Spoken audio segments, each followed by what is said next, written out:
Subscribe करंतु एबे हम चैनल को और प्रेस करंतु बेल आइकन को जहा द्वारा लेटेस्ट वीडियो रो नोटिफिकेशन आपण माननको सर्वप्रथम मिलिबो। आज रो वीडियो रे आमे आपण माननको कहिबाकू जाउछु आपणको पई आगामी ए 2 दिन रो स्थिति विषय रे कि ए दिन रे विशेष भाबरे आपणको राशि पई स्थिति किपरि रहिबाकू जाउछि, केउ सब जिनिस रे आपणको फायदा हेबो, केउ सब जिनिस रे आपणको सावधान रहिबाकू पड़िबो, आपण लव लाइफ किपरि रहिबो, कैरियर किपरि रहिबो, बिजनेस आ व्यापार किपरि रहिबो एवं स्वास्थ्य रो किछि महत्वपूर्ण इन्फॉर्मेशन मध्ये आमे आपण मानकु देबु। आउ ए वीडियो शेष रे आमे आपण मानकु किछि उपाय विषय रे मध्ये कहिबु जहा द्वारा आपण ए 2 दिन को आउरी अधिक शुभ और मंगलदायक बनि परिबे। आगो को वीडियो आरंभ करबा पूर्वरु हमर आपनक रिक्वेस्ट कि जदि आपण हमर ए चैनल ले नुआ आछंती तो चैनल को सब्सक्राइब करंतु, सांगरे नोटिफिकेशन बेल को मध्ये ऑन करंतु जहा द्वारा समय समय रे सह नुआ नुआ वीडियो रो नोटिफिकेशन आपनक पाखरे पहुंचीबो। तो आसंतु जानिबा किपरि रहिबो आपनक पई विशेष भाबरे ए 2 दिन रो स्थिति। जदि एठी हमें आपनक कहिबु तो सबुठारु प्रथमे कि कोन आपनक पई विशेष भाबरे पॉजिटिव रहिबा पई जाउछि।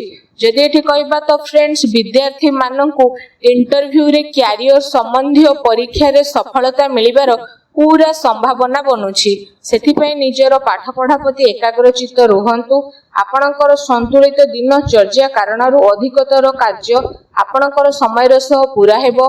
तासह जदि कहबा कोनोसी धार्मिक प्रवृत्तिर व्यक्तिଙ୍କ सह साक्षात मध्य आपणकर विचार धारारे सकारात्मक परिवर्तन नेकी आसीबो तथा जीवन सह जड़ित प्रत्येक कार्य को करिवार बहुत भल तरीका आपनको प्राप्त हेबो। आर्थिक स्थिति मध्य आपणकर काफी भल रहिबाकू जाउछि। संपर्कियंक सह मनोरंजन संबंधी प्रोग्राम बनिबो आ संबंध रे घनिष्ठता मध्य देखिबाकू मिलिबो। पूर्व समय जेउ सबु कार्यपति आपण परिश्रम करूथिले एबे से सबुर शुभ परिमाण आशा ठारू अधिक आपनको प्राप्त हेबो। धार्मिक कार्यपति विशेष भाबरे आपणकर रुचि बढ़िबो।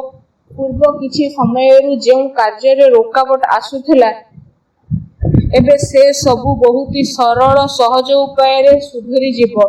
वस्त्र आभूषण भली जिनिस किना किनी रे समय व्यतीत हेबो। समय आपणक पक्षरे रखिबो, एहार सम्मान करंतु। कोनोसी शुभ समाचार मिलिबा कारणरू घर परिवार रे खुशीर माहौल देखिबाकू मिलिबो। आपणकर परिश्रम द्वारा कोनोसी महत्वपूर्ण कार्य संपन्न मध्य हेबो। आपणको योग्यता आ क्षमता उपरे परिवार सदस्य माने गर्व अनुभव करिवे। कोनोसी विशेषज्ञ व्यक्तिर परामर्श सहयोग आपणकर हजि जाइथिबा प्रतिष्ठा को पुणी थरे हासिल करिवो, जहा द्वारा आपणकर आत्मविश्वास रे वृद्धि हेबो। घरे कोनोसी धार्मिक आयोजन मध्य संपन्न आपणकर हेबो। ए दिन आपणक पई बहुत ही भल दिन सिद्ध हेबो। ए दिन रे आपणको नुआ नुआ सफलता मिलिबार अनेक ही जोग बनुछि। आसंतु जानिबा आपणक पई कोन ए दिन रे नेगेटिव रहिबो। फ्रेंड्स को सहित विशेष भाबरे अजथा बुला बुली रे निजर टाइम को वेस्ट करंतु नाही। निजर शारीरिक ऊर्जा को बनै के रखंतु। अलस्वामी रे मनोरंजन रे समय व्यतीत करबा द्वारा बनुथबा कार्य रे अघटन आसी पारे। निजर महत्वपूर्ण दस्तावेज को संभाली के रखंतु। केही यार भूल व्यवहार मध्य करि पारंती। ए कारणरू विशेष भाबरे आपणकर स्वाभिमान को मध्य आघात लागि पारे। संतानकर गति विधि उपरे कड़ा नजर रखंतु। पिलांको समस्या को शांतिपूर्ण सुझातु। तांको रागिबा क्रोध करिबा द्वारा तांको भितरे अहंकार भाव जागृत होई पारे। काल्पनिक कथा उपरे अधिक ध्यान न देकी यथार्थ उपरे विश्वास करंतु, किंतु ध्यान रखंतु कोनोसी भी कार्य को करिबा पूर्व तार भल खराब उपरे आपण विचार करिवार अति आवश्यकता रहिछि, कारण किछि खराब हेबार संभावना लागुछि। एहा सहित अधिकतर समय घर बाहर व्यतीत करबा को पड़ी पारे, किंतु सफलता प्राप्त करबा पई मर्यादा रो ध्यान रखिबा आपणक पई आवश्यकता रहिछि। कोनोसी अनुचित कार्य आपणकर क्रोधपूर्ण व्यवहार आपणकर योजना को बिगाड़ी देबो, तेणु सावधान रहंतु। अन्यर सुलझाबा उपरे गंभीरतार सह विचार करंतु तथा अजथा खर्च ठारू दूरे रुहंतु। अजथारे कोनोसी महत्वपूर्ण खर्च आपणकर आसी पारे। ता सहित कोनोसी निकट संबंधीଙ୍କ द्वारा मत भेद हेबार पूरा संभावना रहिछि। सावधान रहंतु। आसंतु जानिबा ए दिन रे आपणकर लव लाइफ किपरि रहिबो। विवाहित जीवन आपणकर सुखमय रहिबो। ପ୍ରେମ ସମ୍ବନ୍ଧରେ କାଫି ମଜବୁତତା ଆସିବ। ପ୍ରେମ ସମ୍ବନ୍ଧ ପାଇଁ ଏ ଦିନ ବହୁତ ହି ଆପଣଙ୍କ ପାଇଁ ଅନୁକୂଳ ରହିବ। ପାରିବାରିକ ଗତିବିଧିରେ ଆପଣଙ୍କର ସହଯୋଗ ସମର୍ପଣ ବାତାବରଣକୁ ଆହୁରି ଅଧିକ ଖୁସିଭରା ମଧ୍ୟ କରିଦେବ ତଥା ଆପୋଷିକ ସମ୍ବନ୍ଧରେ ଆହୁରି ଅଧିକ ଘନିଷ୍ଠତା ଦେଖିବାକୁ ମିଳିବ। ପତି ପତ୍ନୀଙ୍କ ସମ୍ବନ୍ଧରେ ମଧୁରତା ଆସିବ। କୌଣସି ବି ମହତ୍ତ୍ୱପୂର୍ଣ୍ଣ କାର୍ଯ୍ୟରେ ନିଜ ଜୀବନସାଥୀଙ୍କର ପରାମର୍ଶ ଅବଶ୍ୟ ନିଅନ୍ତୁ। ଏ ଦିନ ପ୍ରେମ ସମ୍ବନ୍ଧକୁ ଆହୁରି ଅଧିକ ମଜବୁତ ବନେଇବା ପାଇଁ ଗୋଟେ ବହୁତ ହି ଭଲ ଦିନ ସାବ୍ୟସ୍ତ ହୋଇଯିବ।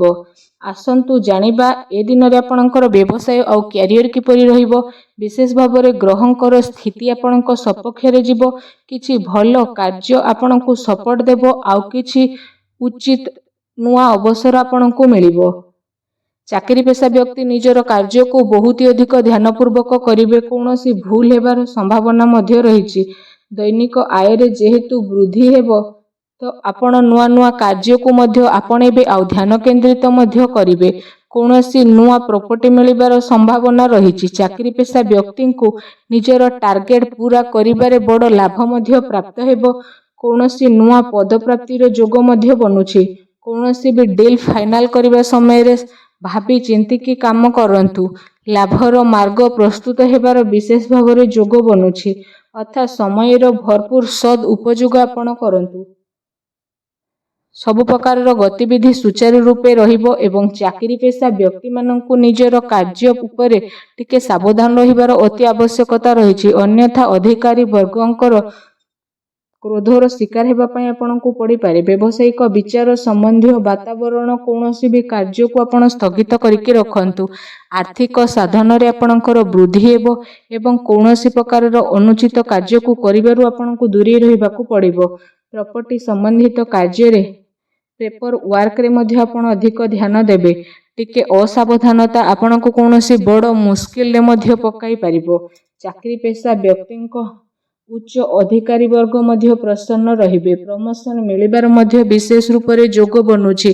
ଆସନ୍ତୁ ଜାଣିବା ଆପଣଙ୍କର ସ୍ୱାସ୍ଥ୍ୟ କିପରି ରହିବ। ତ ସ୍ୱାସ୍ଥ୍ୟ ବିଷୟରେ ଯଦି କହିବା, ବାହନ ଆଦି ବିଷୟରେ ଆପଣଙ୍କୁ ଆଘାତ ଲାଗିବାର ବିଶେଷ ରୂପରେ ସମ୍ଭାବନା ରହିଛି। ତେଣୁ ଆପଣ ଅତ୍ୟଧିକ ସାବଧାନ ହୋଇକି ରୁହନ୍ତୁ। ତା ସହିତ ଆପଣଙ୍କ ସ୍ୱାସ୍ଥ୍ୟ ବହୁତ ହି ଭଲ ରହିବ। ଏହା ସହିତ ନିଜ ସ୍ୱାସ୍ଥ୍ୟକୁ ଆହୁରି ଅଧିକ ଭଲ ରଖିବା ପାଇଁ ଆପଣ ଡେଲି ଯୋଗ କରନ୍ତୁ, ବ୍ୟାୟାମ କରନ୍ତୁ। ଏବେ ଆସନ୍ତୁ ଜାଣିବା ଆପଣଙ୍କ ପାଇଁ କ'ଣ ବିଶେଷ ଉପାୟ ରହିଛି। ଆପଣ ବିଶେଷ ଭାବରେ ସ୍ନାନ ଆଦି କରିସାରିବା ପରେ ଭଗବାନ ବଜରଙ୍ଗବାଲୀଙ୍କ ମନ୍ଦିରକୁ ଯାଆନ୍ତୁ। ଆଉ ଭଗବାନ ବଜରଙ୍ଗବାଲୀଙ୍କୁ ଆପଣ ଗୁଡ଼ ଆଉ ଚଣା ପ୍ରସାଦ ରୂପେ ଅବଶ୍ୟ ଅର୍ପଣ କରନ୍ତୁ। ଏହା ସହିତ ସେଠି ବସି ହନୁମାନ ଚାଳିଶାର ମଧ୍ୟ ପାଠ କରନ୍ତୁ। ସ୍ଥିତି ଆପଣଙ୍କ ପାଇଁ ବହୁତ ଭଲ ରହିବ। ଭିଡ଼ିଓ କେମିତି ଲାଗିଲା କମେଣ୍ଟ କରିକି ଜଣାନ୍ତୁ। ଚ୍ୟାନେଲରେ ନୂଆ ଆସିଲେ ଚ୍ୟାନେଲକୁ ସବସ୍କ୍ରାଇବ କରନ୍ତୁ। ଧନ୍ୟବାଦ।